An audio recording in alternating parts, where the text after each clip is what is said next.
bingana n'uburemerezi bw'inyishu yawe. Nimwaguma muri jewe please, amajambo yanje akaguma muri mwebwe egala, musabe icyo mugomba cyose kizobabera ko. Ukeneye umwana, ukeneye kubaka, ukeneye kwishugwa ejo nk'aya mango, mu kwezi gukurikira nk'aya mango, mu mwaka uza nk'aya mango, ibyawe bigiye kumenyekana kandi bose bazokumenya uriwe.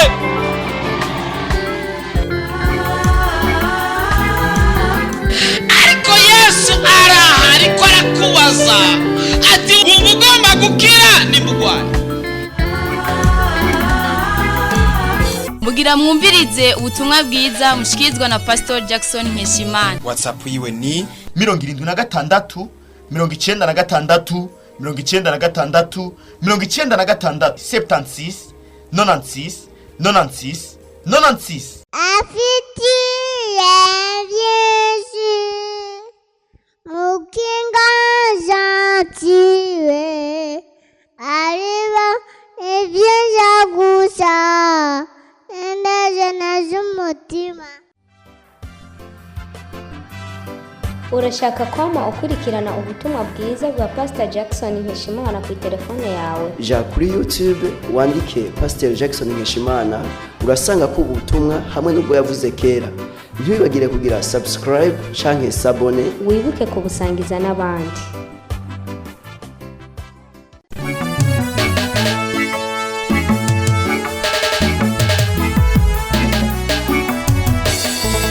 Uyu ni umunsi mwiza uhora yatwongeye. Leo ni siku njema ambao Mungu ametuongeza. Uyu munsi uratandukanye n'indi minsi yose twabayeho. Siku ya leo iko tofauti na zingine siku ambazo tumeishi duniani. Uyu munsi ufise ivyawo. Maana siku ya leo ina majira yake. Kandi uyu munsi uratandukanye n'indi minsi zoza. Tena siku ya leo iko tofauti na zingine siku zijazo. Kuko n'indi minsi hari Imana ateguye ku buzima bwacu. Katika zingine siku kuna yangine Mungu ameandaa kwa ajili ya sisi. Uriya nta munsi n'umurengana Imana itateguye ikintu ku buzima bwacu. Hakuna siku ambayo inapita Mungu hakuandaa mazuri katika maisha yetu. Ikibazo gusa nuko twebwe tutabimenya. Swali ni kwa sababu sisi hatuyafahamu. Bigatuma abantu batamenya ingene baza gusaba. Inasababisha wanadamu wasijue jinsi watakavyoomba. Hageze ejo ntarategura ikintu tuza kwiga. Ilifika jana nilikuwa bado sijaandaa mafundisho. Ariko mwijoro hageze njyamye mu itiro. Lakini usiku nilipolala katika usingizi, Imana irangendera irambwira tuza kuvugana no munsi. Mungu akanitembelea akanambia yale ambayo tutazungumza katika jioni ya leo. Tuvugane ko. Ndio ambao tunataka tuzungumuzeko. Ntutinye. Usiogope. Kandi ntugire ubwoba. Tena usiwe na oga. Ntibibaze ko udakomeye. Usiwaze kwamba wewe si mzima. Izo ngomezi ubona ko ari nto. Hizo nguvu ambazo unaona kama ni chache zirashobora kwirukana abadaimoni ibihumbi n'ibihumbagiza. Zinaweza kufukuza mapepo maelfu na maelfu. Ntiwisuzugure. Usijizarau. Ntibibaze kuri muto. Usijiwaze kwamba ni mdogo. Kungana kose mu buryo bw'imwemu. Jinsi ulivyo katika aina ya kiroho. Ufise icuma ze mu bwami bw'Imana. Una samani katika ufalme wa Mungu. Yesu aguhezagire. Yesu akubariki. Reka dusome Abacamanza igice cya 6. Tusome kitabu cha Waamuzi sura ya 6. Turaba ku murongo wa 14. Mstari wa 14. Abacamanza igice cya 6. Waamuzi sura ya 6. Ku murongo wa 14. Mstari wa 14. Turasoma mu izina rya Yesu. Amen. Uhoraho aramwitegereza aramubarira ati genda uko izo nkomezi zawe zingana. Ukiza Abisirayeli ubakure mu maboko y'Abamidiyani, ni jewe ubwanje ngutumye. Amen. Aya n'amakuru y'Abisirayeli n'Abamidiyani. Hizi ni habari za wana wa Israeli na Wamidiyani. Abamidiyani baratwaza igitugu Abisirayeli. Wamidiyani waliongoza wana wa Israeli vibaya. Kandi igihe cyose Abisirayeli barinye bakimbura. Tena wakati wote wana wa Israeli wakipanda wanavuna, Abamidiyani bacha baza kubitwara bakabiyora. Wamidiyani walikuwa kikuja wanasomba yale mavuno yao. Byasaba kugira ngo ukire, ilikuwa inaomba kusema upone. Barimba ibinogo, walikuwa kichimba vishimo, maze bakifurira hejuru bagasigaza ahantu hakenya gusa ho guhemera, afu wanafunika kwa juu, wanaachia katundu kadogo kakupumulia. akaba rero babika indya zabo, ndo mahali walikuwa wakiweka chakula chao. no gusekura niho basekurira, hata kutwanga ndio walikuwa kitwanga. Abamidiyani rero kuko bamenya ati ibihe byo kwimbura ni ibi, wakati wa Midiani walikuwa wanajua kama wakati wa kuvuna ni huyu, baca baza bakayora bakatwara ivyo Abisirayeli bose bimbuye. walikuwa wanakuja wanazoa vitu vyote ambavyo Waisraeli wamevuna. Gideoni yari musore muto mu bandi basore. Gideoni alikuwa kijana mdogo kama jinsi wengine wa vijana wapo, kandi yari avuka mu muryango wa nyuma mu miryango yose y'Abisirayeli wa Benyamini. Tena alikuwa anatoka katika familia ya mwisho ya Wabenyamini katika Israeli.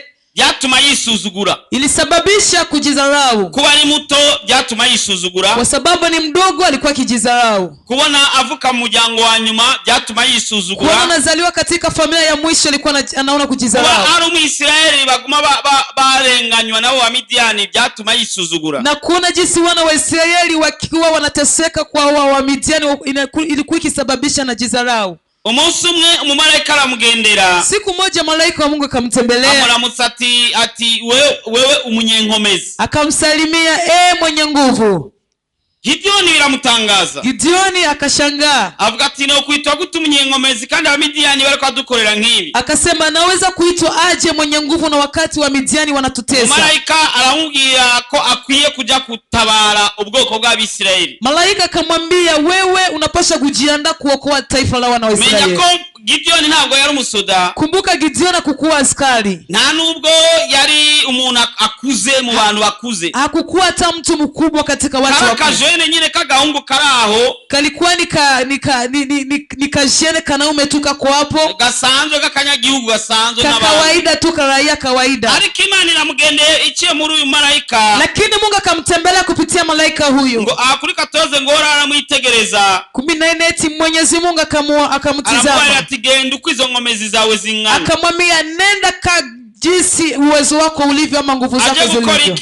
Aende kufanya nini? Ukiza Abisirayeli wakure maboko ya Midiani, je uganje ngutumye. Kuponya wana wa Israeli kuwatoa katika mikono ya Midiani, ni mimi Mungu ninakutuma. Yari jambo ligoye kumva. Ilikuwa neno lizito liko uzito kusikiliza. Yari ligoye kutahura. Ilikuwa uzito kusema kulielewa. Nubu Imana ikakubwira wewe. Kama hivi Mungu anakuambia wewe. Ningene umeze ningene ejo wivye. Na jinsi ulivyo na jinsi jana umeiba. Hija ejo atutse umuntu. Ama juzi ulichamba mtu. Hija ejo byagenze kurakuriya. Juzi paliyopita ilikuwa hivi. Nutwo dutege twawe dukenya uyu munsi kuva mu gatondo nturanasenga. Na utoto nguvu twako tudogo kuanzia asubuhi hujaomba. Imana ikakubwira ati genda nizo ngomezi za uko zingana. Mungu anakuambia nenda kama jinsi nguvu zako zilivyo. Urokore abiwanyu bafashwe n'abadayimoni. Uokoe familia yenu waliokamatwa mateka na mapepo. Ucaumva umenga birateye ubwoba. Utasikia kwamba yako nguvu. Ariko iri jambo rije kuri wewe. Lakini neno hili limekuja kwako. Niwisuzugure. Usijidharau. Uri umunyenkomezi. Wewe ni mwenye nguvu. Ari batarabitahura. Kuna watu wajeni. Niwisuzugure. Usijidharau. Uri umunyenkomezi. Wewe ni mwenye nguvu. Sinzi impamvu iri jambo ryaje uno munsi gutyo. Sijui sababu gani neno hili lilikuja. Wewe ubwawe ushobora kuba wamaze gucika intege bivanye n'ibibazo uri kuracamo. Labda umeshakata tamaa kutokea na mambo fulani unayopitia. Aje wibaza ko Imana itacumva n'amasengesho yawe. Kuna wakati unawaza kwamba Mungu hasikii hata maombi yako. Uko abantu bagutaye.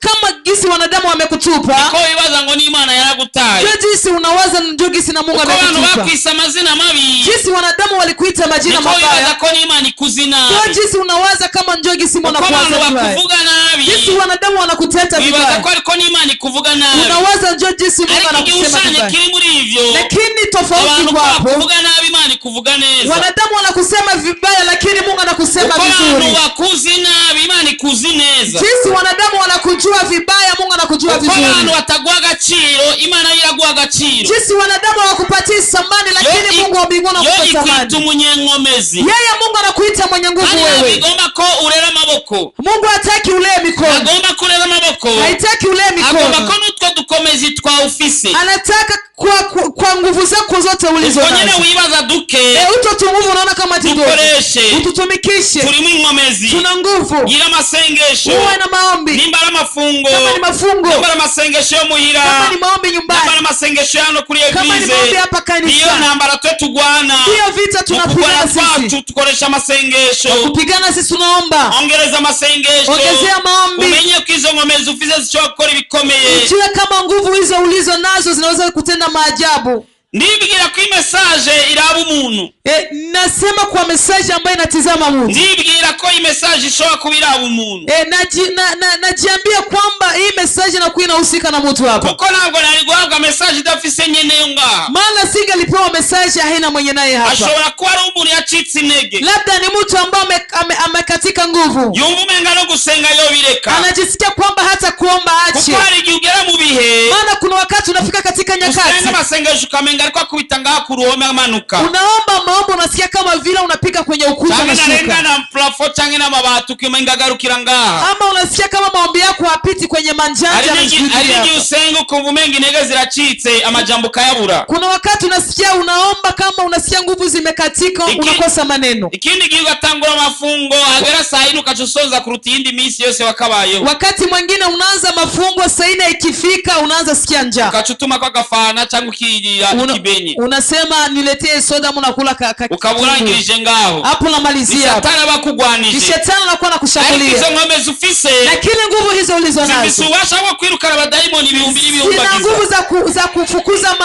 maelfu wachawi. Ingorane nuko utaramenya ingome zufise ingene zingana. Tatizo ni kwa sababu hujajua nguvu ulizo nazo. Wewe waza kwa ringe. Unawaza kwamba ni ndogo. Ariko mugami bw'Imana. Lakini katika ufalme urakomeye cyane. Wewe ni mwenye nguvu sana. Enda nizo ngome ziza uko zingana. Nenda gisi nguvu zako zilivyo. Enda nizo ngome ziza uko zingana. Nenda kama jinsi nguvu zako zilivyo. Nubwo ziboneka ko ari nkenya. Japokuwa zinaonekana ni ndogo. Ugiye gukoresha ibihambaye. Zinakwenda kutumikisha maajabu. Ugiye gusengera abarwaye bakire. Unakwenda kuombea wagonjwa wapone. Ugiye guhagurutsa ibimuga. Unakwenda kusimamisha. Ugiye gukoresha ibikomeye n'ibihambaye utaziga. Unakwenda kutumikishwa maajabu. Imana igiye kukugurura amaso, ugiye kwereka ibihambaye n'ibikomeye. Mungu anakwenda kufungua macho na kwenda kuona maajabu. Amatwi yawe agiye kumva ivy'imwemu. Masikio yako yanakwenda kusikia ya kiroho. Akanwa kawe kagiye kwatura ibikomeye n'ibihambaye. Ulimi wako unakwenda kukiri maajabu. Ntiwisuzugure. Usijizalau. Hari impamvu. Kuna sababu. Hari impamvu iri jambo rije. Kuna sababu neno hili lije. Kumuri mu ntambara. Labda ukatika vita. Utaboni yuja ni yuba. Ujue unakwenda unarudi wapi. Utaboni mbele utaboni nyuma. Uoni mbele ama nyuma. Inshuti zaragutaye. Ndugu wamekutupa. Abagenzi baragutaye. Marafiki wamekutupa. Abagiriye neza ni bakugirira nabi. Uliofanya vizuri wanakutendea mabaya. Wavuze neza ni wewe alikuwa kuvuga nabi. Wale ulisema vizuri wanakuteta vibaya. Wewe hayagahuzu ni wewe alikuwa kugufata nabi. Yule ulibariki nguo ndiye anakukamata vibaya. Nacho bitwaye abantu niko bameze. Haijalishi wanadamu ndio jinsi walivyo. Wanahinduka. Wanadamu wanabadilika. Akihinduka ni Imana. Lakini asiyebadilika ni Mwenyezi Mungu. Alfa na Omega. Yesu ni Alfa na Omega. Jinsi alivyokuwa kesho hata na leo jinsi atakuwa hata milele. Nutinye. Usiogope. Nukiyebure. Usikate tamaa. Imana izokugirira neza. Mungu atakutendea mema. Kandi izogukoresha. Tena Mungu atakutumikisha. Ahahonyore. Pale upakanyage. Ahahonyore kabisa. Pakanyage kabisa. Tena ukiri neno. Ndiko ndabwira umuntu. Niko naambia mtu. Ahahonyore. Ile fasi upakanyage.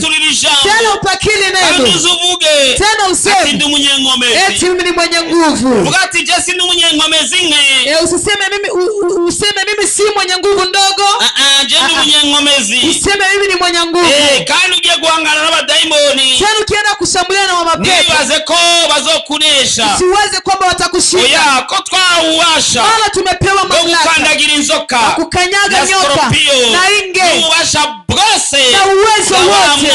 Wa ule mwovu shetani. Uretse abo barozi. Ukiachilia wachawi. Na abo bashefu babo wa daimoni turabahonyora. Na wale washefu wa mapepo tunawakanyaga. Uretse aba daimoni na satani ubwiwe turamuhonyora. Hata shetani na yeye tunamkanyaga. Kandi kuri izo ngomezi nyene uri kurasuzugura. Tena kwa hizo nguvu ambazo unazarau. Ntiwisuzugure. Ukizarau. Ijambo ry'Imana rivuga ngo umunyantege nke ngo avuge ngo ndakomeye. Neno la Mungu asema mudhaifu aseme nina nguvu. Umunyantege nke avuge ati ndakomeye. Mudhaifu aseme nina nguvu. Imana ntiyemera umunyantege ko ari umunyantege nke. Mungu hakubali mdhaifu aishi kama udhaifu wake. Umunyantege nke avuga ko ukomeye. Ijapokuwa ni mdhaifu sema kwamba uhobe imbere ya Satani. Usitikisike ama usioga mbele ya Satani. Uhobe imbere ya badaimoni. Usisikioga mbele ya mapepo. Ariko uzuhagarare neza imbere bibazo, mbele ya majaribu ntucike intege. usikate tamaa. Kumbura hari ijambo umaze kumva rica intege. Labda kuna neno umeshasikia linakatisha Kumbura tamaa. ugiye kumva ijambo rizoguca intege. Labda unakwenda kusikia neno ambalo litakukatisha Ariko tamaa. umutima wawe uzuremeshwe n'amajambo y'Imana. Lakini nafsi yako haifarijike kwa maneno ya Mungu. Uzuga ati sincike intege. Useme mimi sikatishi Ari tamaa. naco nzoba. Tena sitakuwa Kuko kitu. magatiwe n'Uhoraho. Maana nimezungukwa na Mungu. Ikindi gihe abasiriya baratera i Samariya. Wakati nyingine Wasiria wakashambulia Samaria. Batera Elisha. Wakamshambulia Elisha. Batera Elisha. Wakamshambulia Elisha. Barazenguka. Wakamzunguka. Ari ibihumbi n'ibihumbagiza by'abasoda. Walikuwa maelfu na maelfu wa majeshi. Gehazi niwe yarajeje kumutunganiriza Kayi n'ibindi. Gehazi alikuwa mtumishi wake anamwandalia kachai ya samaki. Yaramwigisha n'ibyo kuvugishwa.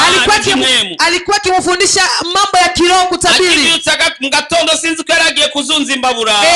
Aliamuka asubuhi sijui alikuwa anaenda kukamatisha mbabura. Acomotse gutya aza abona ingabo nyinshi z'Abasiriya zasagaje hao hantu. Alipochomoka hivi akaona majeshi makubwa wa Isiria wamezunguka mahali walipo. Elisa bari bamuhoye iki? Elisha walikuwa walimuonea nini?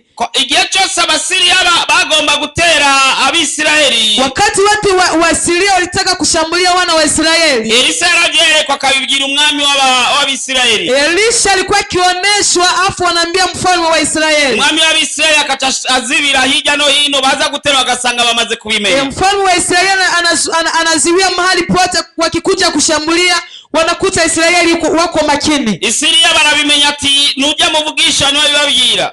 Isiria wakajua kwamba kuna nabii, ule nabii anawaambia. Bagira ubujuju. Wakafanya upumbavu. Bo bibaza ko bashobora kuza kumutera ntabimenye. Walizani kwamba watakuja kumshambulia Elisha bila kujua. Igihe bateguye gutera igihugu we yarabimenya. Wakati wanaandaa kushambulia nchi yeye alikuwa akijua Elisha. Sasa imaze baje kumutera we. Sasa wewe jifikiri wakikuja kumshambulia mtumishi wa Mungu Elisha. Gehazi byose mu gatondo asanga barashagaje ngaho. Gehazi alipoamka asubuhi akakuta maskari ni wengi. Azayiruka indani kwa shebuja. Akakuja ndani ya nyumba ya babake. Aramubwira Elisa ati karabaye. Akamwambia Elisha akasema kabisa Abasiriya barazengutse hari. Wa Misri wamezunguka. Wasiria wamezunguka pote. Ati abo Wasiria bazengutse hano. Eti Wasiria wamezunguka hapa. Turapfuye karabaye. Sasa tumekufa. Elisha akacheka. Elisha ararira, aratwenga. Akasema, aravuga, Mungu, ati Mana, mfungue macho aone jeshi kubwa ambalo linatuzunguka. ati mwugurura maso abone ingabo zidukikije ingene zingana.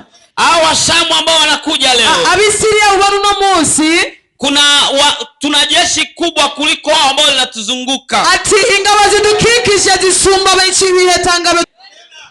Mugabo Gehazi ntiyabyemera. Lakini Gehazi yakukubali. Imani Elisha bilimana ati Mana mugurura amaso abone. Elisha akamwambia Mungu mfungue macho aone. Kwa Elisha aliyamubwira ati abatugwanirira nibo benshi kuruta abatugwanya. Maana Elisha alikuwa anamwambia wale wanatupigania ni wengi kuliko wanaotupiganisha. Ingabo zitugwanirira nizo nyinshi kuruta izitugwanya. Pale majeshi wanaotupigania ndio wengi kuliko wale wanatupiganisha. Ingabo z'ijuru zitugwanirira nibo benshi kuruta abaturwanya. Majeshi wa mbinguni wanaotupigania ndio wengi kuliko wale wanatupiganisha. Abasiriya bakurwanya. Hao Wasiria wanakupiganisha. Ejo ntuzowabona. Kesho hutawaona tena. Narimvuze ngo nilikuwa nikisema Abasiriya uko babona baje bakugwanya. hao Wasiria gisi unaona jinsi wanakuja wanakupiganisha. Ejo ntuzowabona. Kesho hutawaona. Wahaguruka gusa. Wasimama tu. Wahaguruka n'izo nkome ziko zimwana. Mama na nguvu gisi zilivyo. Izibona kumenga ni nkenya. Izibona kama ni ndogo. Zifisi uwacha wa kwirukana Abasiriya. Zina uwezo wa kufukuza Wasiria. Waratewe. Wewe umeshambuliwa. Watewe n'ibi na biriya. Umeshambuliwa na haya na haya. Sinzi byaguteye uko vyitwa. Sijui leo kushambulia na vyitwa. Sinzi ngene bisa. Yale amekushambulia sijui sana fanana. Warareza amaboko. Wewe umelea mikono. Warifashe neza. Umejikamata vizuri. Urarindia. Umesubiri. Uravuga ngo ndarindire ngo Imana ikora. Unasema nasubiri yale Mungu atatenda. Imana yabiretse biraba. Maana Mungu ameacha kakuwa. Nakundi. Acha yawe hivyo hivyo. Ariko ibuka. Lakini kumbuka. Ijambo ry'Imana itubwira ko twebwe turi marto y'Imana, turi inyundo y'Imana. Kumbuka kwamba neno la Mungu linatuambia kwamba sisi ni rungu la wa Mungu. Imana igomba guhonda abantu ntiyururuka kuza kubahonda. Mungu akitaka kuponda wanadamu ashike kuwaponda. Ikoresha twebwe. Anatumikisha sisi. Nukuvuga wao ahuri. Ni kusema wao mahali ulipo. Wao ni abadaimoni. Ni kupasua mapepo. Ibintu byose biruhikwa n'abadaimoni. Vinatumikishwa na mapepo. Turabufise. Maana uwezo wa mamlaka tunayo. Sibwo turinda gusaba. Si kwamba tuombe kwanza. Twebwe bwacu turi kigwanisha. Maana sisi ni silaha tutosha. Uravuga ati mu izina rya Yesu. Wao unasema katika jina la Yesu tumepewa nguvu. Nachagaguye. Na katakata. Na vunja. Na unguza. Na honyoye. Na kanyaga. Nazitse. Nafunga. Ibi nabiri hivi unavitaja. Kuko ubasha turabufise. Maana mamlaka tumepewa.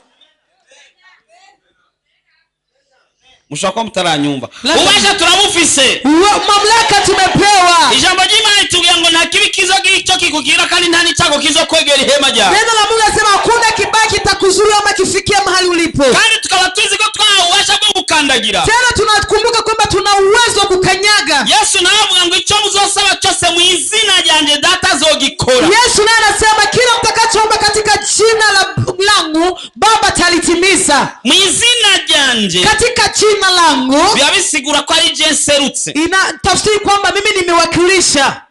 Allo.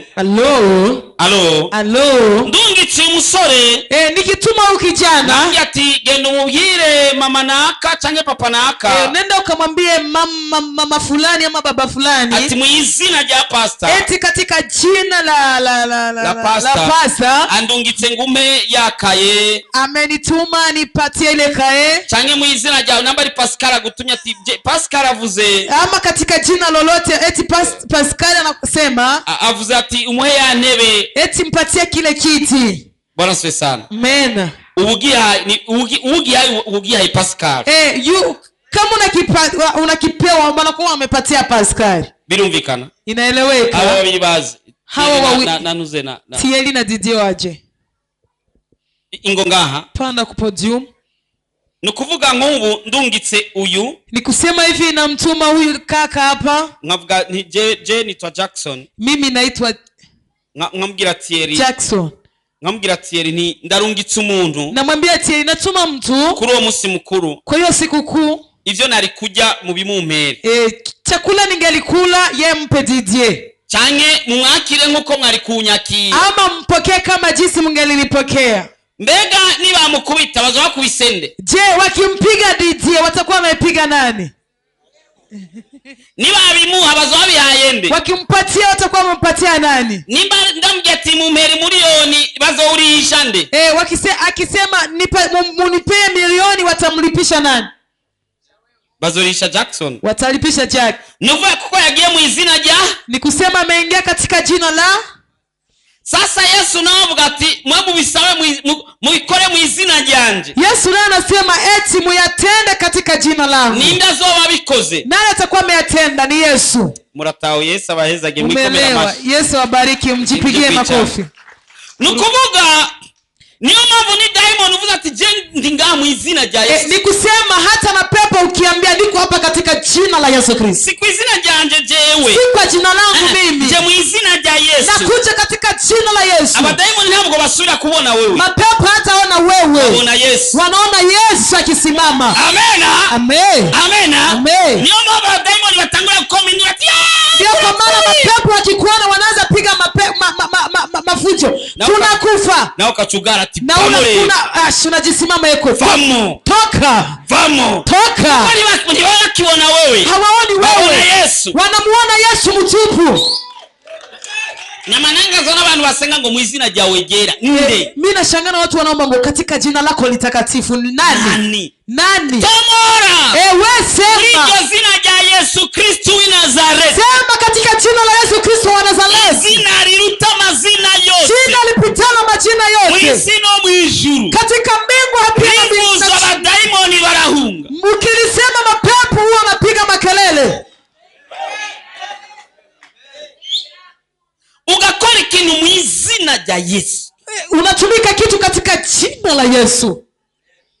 Wewe wewe. Daimoni ya mbere kubitira frehe kumuzini. Pepo ya kwanza napiga frehe hapo mzinda. Mwizina rya Yesu ingwara ndazirukanye. Katika jina la Yesu Kristo magonjwa ninayafukuza. Za ngwara zibona Kristo ari waje. Ile magonjwa yanaona ni Kristo anasimama. Atari wa ndio mwisinema. Si ule Yesu wa msinema. Kwa Yesu wa vrai. Lakini Yesu wa kweli. Haleluya. Amen. Ingwara zibona Yesu nguyaraje. Magonjwa yanaona njoo Yesu anakuja. Ukena ukabona Yesu nguyaraje. Ukosefu unaona Yesu njoo anakuja. Upangai ukabona Yesu nguyaraje. Upangai unaona Yesu njoo anakuja. Ukuburi muzi ukabona Yesu araje. Ukosa mavazi unaona Yesu anakuja. Amarira ukabona Yesu araje. Machozi yako yanaona Yesu anakuja. Genda uko ingomezi za uko zingana. Nenda kama jinsi nguvu zako zilivyo. Mwizina rya Yesu biraza gukoreka. Katika jina la Yesu yatafanyika. Yesu abwira abigishwa. Yesu akambia wa mitume. Mwizina ryanje. Katika jina langu. Murambika ibiganza ku bagwaye bazokira. Utanyoshea mikono wagonjwa watapona. Mwizina ryanje. Katika jina langu. Muvuze mwizina rya Yesu. Mkisema katika jina la Yesu. Yesu ni wazoba serutse. Yesu ndiye atakuwa amewakilisha. Muvuze mwizina rya Yesu. Mkisema katika jina la Yesu. Yesu agwana. Ni Yesu anapambana. Tudukomezi twa uko tungana duke. Nguvu twako jinsi tulivyo. Tugiye gukora ibikomeye n'ibihambaye. Tunataka kufanya mahajabu na mahajabu. Sijui kwamba umenielewa. Sinzi kuwa nawe. Hata nguvu zako zikiwa ndogo namna gani. Ningomezi za wanaozo wenge. Ukielewa tu hili jina la Yesu. Umaze gutaurija zina rya Yesu. Jinsi ulivyo na nguvu zako ndogo. Genda gukungana ningomezi za wenge. Haya majeshi ya washamu watakimbia. Z'abasiriya zose ziriruka. Haya majeshi ya mapepo yatakimbia. Izi ngabo z'abadayimoni ziriruka. Haya majeshi ya njaa itakimbia. Izi ngabo z'inzara ziriruka. Ila aliyekushambulia atashindwa. Umuntu wese aje kugutera zonanirwa mu izina rya Yesu. Sijui kama umenielewa. Sinzi kuwa ntahu. Ila atakayekushambulia. Umuntu wese azogutera. Ukitumia jina la Yesu hata faulu. Biciye mu izina rya Yesu nazigera aroranirwa. Ukitumia jina la Yesu hata faulu. Ugakoresha izina rya Yesu nazigera aroranirwa. Na ukitambua kwamba unaweza pambana hata una nguvu ndogo. Kandi niwamara gutabura na ufise imbaraga nke kushobora kugwana. Izo ngomezi za ukoje niko zingana. Izo nguvu zako kisi zilivyo. Urashaka gukoresha ibikomeye n'ibihamba. Unaweza kutumikisha mahajabu na mahajabu. Tugira duhaguruke mu izina rya Yesu. Tunataka tusimame katika jina la Yesu Kristo wa Nazareti. Tugira tuhave dukangamira abadaimoni mu izina rya Yesu. Kwa muda ulio mbele kidogo tunataka tufokee mapepo katika jina la Yesu. Ukosefu katika jina la Yesu. Amarira mu izina rya Yesu. Machozi katika jina la Yesu. Agasuzuguro tugakangamira mu izina rya Yesu. Tuifukuze katika jina la Yesu. Hasi tuikangamire mu izina rya Yesu. Kwa chini tuipokee katika jina la Yesu. Kandi ubuzima bushasha buraza. Tena maisha mazuri mapya. Na mpamvu nimwe yotuma wewe unanirwa. Hakuna sababu wewe ushindwe. Na nimuze nirurekurwe kunanirwa. Nilikuwa nasema hakuna sababu ushindwe. Kumwe na Yesu aliyeshejisi na kuzimu. Maana tumko pamoja na Yesu aliyeshinda dunia na kuzimu. Uwasha wose ni wabufise. Uwezo wote na mamlaka yeye nayo. Kisha mbojima yebunga ngo masengesho y'umunyabyango nigisesema imbere y'Imana. Lakini neno la Mungu yasema kwamba maombi ya mwenye dhambi ni chukizo mbele za Mungu. Ariko ngo amasengesho y'umugororotsi. Lakini maombi ya mtakatifu ngo ni bimota neza imbere y'Imana. Eti ni kama mafuta manukato mbele za Bwana. Usabe Imana imbabazi. Na uombe Mungu msamaha. Aho uri usabe Imana imbabazi. Mahali ulipo unyenyekewe kusaba imbabazi utangure kukangamira ivyo vyose biguhanze mu izina rya Yesu. Ukishamaliza kuomba Mungu msamaha afu uanze kufokea hivyo vyote vinavyokuzunguka. Baba, katika jina la Yesu Kristo, jina ambalo lina mamlaka, jina ambalo tumepewa chini ya jua, Yesu, ninakuja mbele zako nikufukuza nguvu za giza katika jina la Yesu Kristo. Mipangilio ya kuzimu yote ninaifukuza katika jina la Yesu. Ninaiunguza kwa moto wa mbinguni. Ninaiunguza kwa damu yako Yesu Kristo. Mipangilio ya wachawi katika jina la Yesu Kristo. Nabomoa marenyo za wachawi. Nabomoa mashamba zote za wachawi katika jina la Yesu Kristo. Acha moto wa mbinguni ubomoe. Acha moto wa mbinguni uunguze kila aina zote za giza, kila mipango yote ya kusudi ya wanadamu katika jina la Yesu Kristo, mu izina rya Yesu Kristo. Mana turasambuje, Mana turafasha mpiri, turafasha mpiri itakuvako, imbaraga z'ikuzimu, imbaraga z'abadayimoni, imbaraga z'abarazi, imbaraga z'abapfumu, imbaraga z'abaterekera, mu izina rya Yesu Kristo, mu izina ry'imbaraga, mu izina ry'uwanesheje urupfu na kuzimu, mu izina rya Yesu Kristo turakangama imbaraga z'umwiza, amadayimoni azaba mu biyaga, amadayimoni ari muri kirere, mu izina rya Yesu Kristo, mu izina ry'imbaraga uzoba ukoze papa wanje mwiza, turaturishe Mana, turasanganguje, turabombosha imigambi yose, mu izina rya Yesu Kristo turafasha Imana imbaraga z'ikuzimu, turafasha Imana abadayimoni, turafasha amakarashika n'abarozi, turafasha Satani ubwiwe, mu izina ry'imbaraga, mu izina ry'uwanesheje urupfu na kuzimu, mu izina ry'uwanesheje Mana turakwingize uturire bitakuvako, usangangura imihora yose, aya mantene y'abarozi ariko arakogwa, aya mantene y'ikuzimu turacyagaguye mu izina rya Yesu Kristo, akonekisiyo z'ikuzimu Mana turazicyagaguye, Mana turaziturije amaraso yawe, mu izina ry'imbaraga, mu izina ry'ubushobozi turacyagaguye, turasambuye, turacyagaguye konekisiyo ziva ikuzimu, konekisiyo z'amayimuna, konekisiyo ziva ikuzimu, konekisiyo z'amakarashika, konekisiyo z'abarozi, konekisiyo z'abapfumu, Mana turacyagaguye, reka imbaraga zawe zigaragare.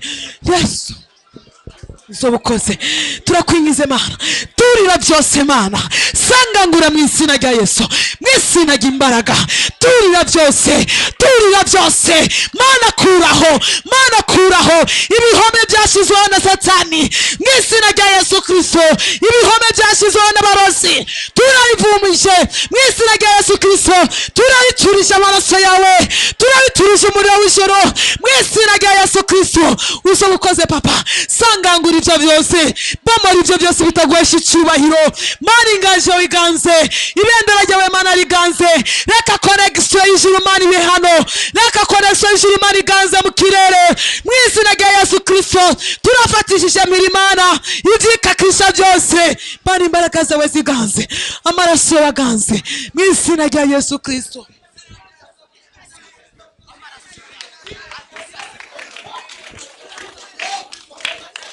Komeza, komeza, nizo nkomezi za uko zingana, komeza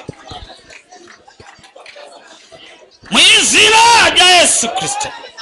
Turaturiye, turajanjaguye, turahonyoye, turirukanye, turahondaguye ubushobozi bwose bw'abadayimoni, imbaraga z'Imana zigaragaze, inkomezi z'Uwiteka zigaragaze, Satani ananirwe, agasuzuguro gahere, mu izina rya Yesu. Abana b'Imana babohoke, bigende neza, guhera uno munsi bibe bishasha.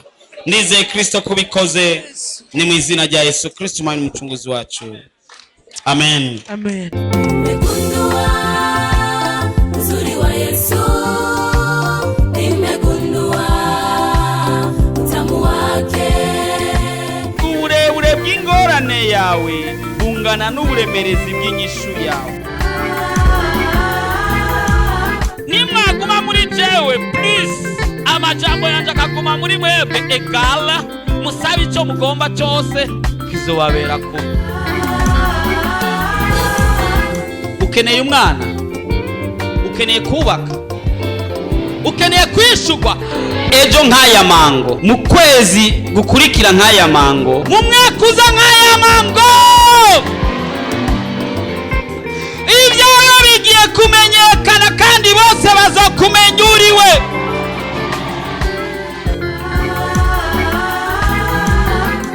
Ariko Yesu araha, ariko arakubaza ati ubu ugomba gukira nimugwaye.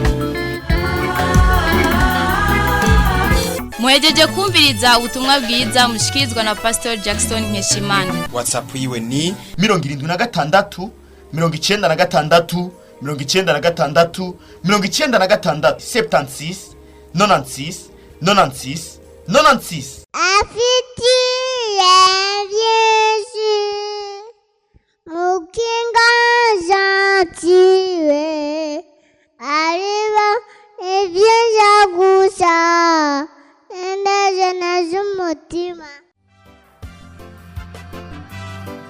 urashaka kwama ukurikirana ubutumwa bwiza bwa Pastor Jackson Nkeshimana ku telefone yawe? ja kuri YouTube wandike Pastor Jackson Nkeshimana urasanga ko ubutumwa hamwe n'ubwo yavuze kera. Ntiwibagire kugira subscribe canke sabone, wibuke kubusangiza n'abandi.